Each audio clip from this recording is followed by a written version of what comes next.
Hello there, my name is Michael DeMarco, and this video is a follow-up to one I made about 2 years ago today, where I shared 10 pieces of advice I would give for someone trying to break into the CS major at UBC from day zero of their undergraduate degree. If you haven't already, go check out that video, but I imagine many of you here already have. Thank you to everyone who watched that video. I responded to hundreds of comments, Instagram DMs, emails that were super awesome to hear from students who were either had gotten into the undergrad or prospective students. I heard from students as far away as like Indonesia and India, students as young as like grade 10. And it was awesome to respond and talk with you all, and I really appreciate the support.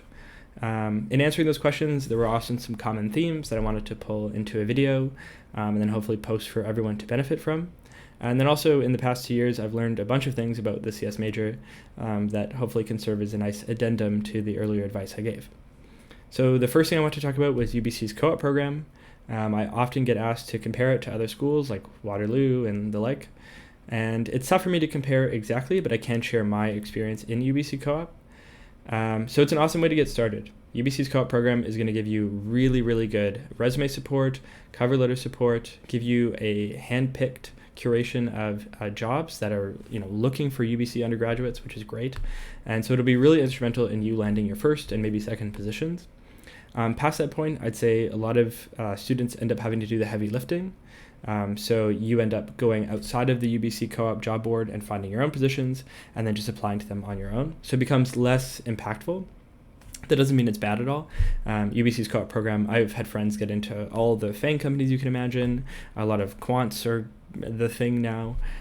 So yeah, you can work anywhere you want to work. I firmly believe you can do it from any school, and UBC is a top 30 university in the world, has a great computer science program, and so if you're worried about prestige getting in the way of you landing that FANG position, it shouldn't be a huge deal. You still have to leak code like everybody else, but it definitely won't do the heavy lifting for you. I don't think our co-op program alone will earn you interviews, whereas at Waterloo that may or may not be the case. I'm not particularly sure. But it's definitely an awesome thing to do in your undergrad. I highly recommend doing it. I didn't mention it in my first video, but you should absolutely apply to it if you are a CS major. And if you're a prospective, I'd take a look at it and make sure that you're thinking about that as early as your first year. Ways to recruit outside of UBC's co-op job board are listed here. LinkedIn is fantastic. You can find a ton of careers through LinkedIn. GitHub, if you type in the season, year, and internships, you'll find a repository of a collection of jobs. I used this a lot in my first year when I was recruiting for positions because I knew it's basically a numbers game when you're young.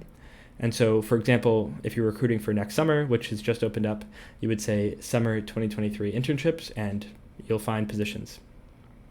And the last one is Discord. The CS Majors Discord is pretty helpful for people also going through Recruit, and then give you a ton of advice as well. So there are ways to recruit from UBC, and you can get jobs at any of the companies you'd like to work at, your dream companies. Definitely doable as a UBC undergraduate. The next one is learning outside the classroom. So I have a lot of friends who I know now who have transitioned into computer science, maybe from a life science major, maybe from something totally distinct. Maybe it's their second degree, so they're part of the bachelor's in computer science here, and they're doing an after degree. And so as a part of that, if you're looking to do that sort of transition or make a switch, there are lots of ways to learn outside of the classroom. So in particular, I want to highlight the GitHub Student Developer Pack. A lot of people know about this, but don't know about the things inside of it. In particular, I'd like to give a shout out to Front-End Masters, which you get a 6-month subscription to with the GitHub Student Developer Pack. So take advantage of that, and that allows you to really design your career by supplementing your education with these really cool and well-designed online courses. Major League Hacking is another great resource. They not only sponsor hackathons, but also run workshops all the time and provide a bunch of opportunities like the MLH Fellowship for getting a career. And then UBC has a subscription to LinkedIn Learning, which is a bit like Coursera or any other multi-MOOC provider. So you can definitely check those out. And there are lots of ways to break into CS without even being a CS major. The next one I get asked about all the time is course selection. I still don't have a silver bullet answer, and a lot of students I know are looking for that. There isn't any magical grade booster. There isn't any particular set of courses that are going to guarantee you to get into the CS major. What I would say, like I did before, is be holistic in your approach. So take courses that you're interested in, for sure. That's, I think, the most important thing.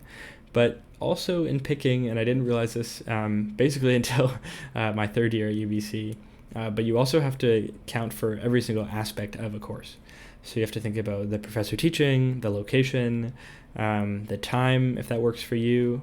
Like I mentioned, keep your schedules balanced between the 2 semesters and within years as well. Make sure you spread out the hard courses, but don't underrate any particular aspect. If you, for example, ignore which professor is teaching which section and just take the ideal times, you could get in a really bad section. And there are some horror stories about having a prof that maybe grades a bit harder, and so do be conscientious of this and ask around to see if there's anything you should particularly avoid. The next one is first year focus. So this is new since it wasn't a thing when I first entered UBC. I did some reading about it. Again, I don't really have any strong opinions and it's new. So, you could try it, you could not. I think either way, it won't really matter. Like I mentioned here, I don't think it's a make or break thing. What I would say is having a cohort is especially useful if you're a commuter. UBC is a really big school and a lot of students commute onto campus from as far away as Coquitlam or Delta or wherever else. And for those students, it can be really hard to connect with peers on campus. And so a program like FYF, where you have a set section of courses with other students, could be really helpful for making friends on campus and staying connected, which I think is as important as course selection or anything else for getting into a CS degree. You got to have some network to support you when things get tough, because university is definitely really challenging. So consider first year focus if a cohort can benefit you, but also it does restrict your schedule. And for a lot of students, you just won't need to take it because it has a communication requirement. If you did IB or AP and have credit for that, that's awesome. You are basically exempt from FYF. So do be aware of those kinds of things. The last point I wanted to add is diversify your involvement. So my last video, I was focused on CS. I had just gotten in and I was really excited about it. But I'd like to go back a little bit and say diversify yourself as much as you can. In high school, I think a lot of people are just encouraged to be well-rounded by default, but in university, it's easy to fall into, I just want to pursue my career and nothing else. So prioritize your health first and foremost. Find things that benefit your mental and physical health.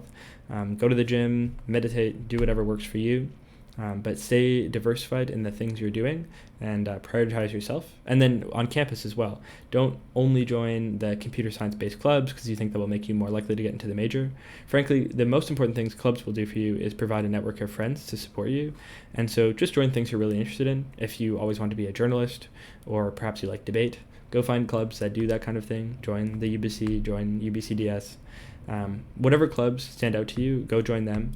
Don't worry about joining the most computer science-y club, though it can help to have a network of computer science peers, but you'll meet them in your first year courses anyway, so it's not a huge deal. So those are 5 extra pieces of advice I wanted to share. Hopefully they were useful. Again, you have any questions at all, don't hesitate to reach out via email. I'll leave it again in the description. And thanks again for all the support. Best of luck with navigating computer science at UBC.